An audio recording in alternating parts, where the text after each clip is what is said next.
প্রথমে আলু দিয়ে দেবো, তারপর পটল দেব।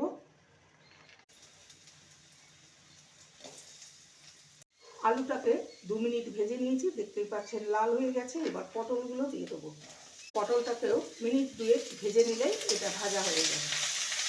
তুলে নেব।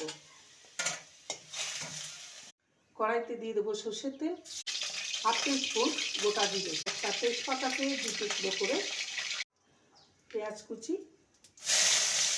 পেঁয়াজটাকে হালকা ভেজে নেওয়ার পর দিয়ে দেবো আদা বাটা, সাইজে টমেটো কুচি, হলুদ গুঁড়ো, কাশ্মীরি লঙ্কার গুঁড়ো, ধনে গুঁড়ো, জিরে গুঁড়ো 1/4 স্পুন, লঙ্কার গুঁড়ো 1/2 টিস্পুন, জল, উষ্ণ গরমটাকে ভালো মতো কষিয়ে 1/2 টিস্পুন চিনি।